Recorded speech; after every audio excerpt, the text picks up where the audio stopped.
কবিতা তাবরেজের সূর্য। শব্দের অলংকার আর ভাষার ছদ্মবেশ নিয়ে খেললেই কি তাকে জ্ঞান বলে? সুর আর ছন্দের নিছক তাল মিললেই কি সঙ্গীত? আমি তো খালি পৃষ্ঠায় দাগের পর দাগ টেনে রং তুলি ছাড়াই আলপনা গড়তে গিয়ে খেই হারিয়ে ফেলি। জানি না কেন জের জবর পেশের এই অস্তিত্বহীন ব্যবহার।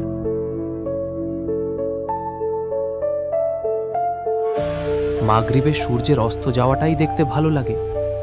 শহুরে সূর্যোদয়ে আর ঘুম ভাঙে না। 6 দিবসের যাত্রায় যদি 7 জগৎ ঘুরে আসা যায়, তবে 7 জনমের স্বাদ কি মিটবে?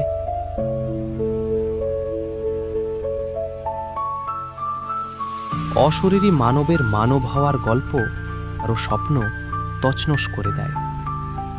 তার ভাঙা স্বপ্নের ক্রোধ যেন চিৎকার দিয়ে হায় হুতাশ করে। হাজার বছরের প্রতীক্ষায় কোনো পরন্ত মরুর শেষ প্রান্তে, শেষ বিকেলে, ঠিক সন্ধ্যা লগ্নের পূর্বে পশ্চিমে সূর্যোদয়ের আশায়। একা ঈশ্বর, একা শয়তান, আর একা রিপুযুক্ত নফস। উত্তীর্ণে এক মুর্শিদ, তার স্পর্শে ঘুচে যায় সব কলঙ্ক, অপূর্ণতা আর অপারগতা। মিলে যায় সিরাতে মুস্তাকিম। হাজার হাজার কিতাবের ভারে রুমির শান আসমানে ঠেকেছে। সেই আসমান ছেড়ে তাবরেজের সূর্য যদি না ওঠে, তবে সে হাজার কিতাব কূপেই পড়ে আছে।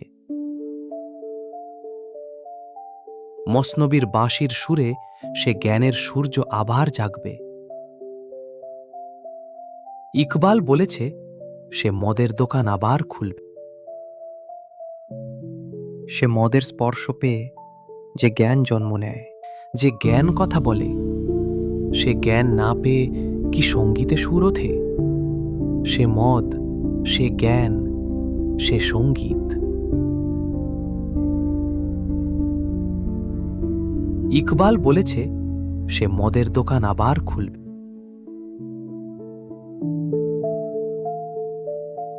জুনায়েদ শিবলিয়ার আত্মার সেখানে বুঁদ হয়ে আছেন।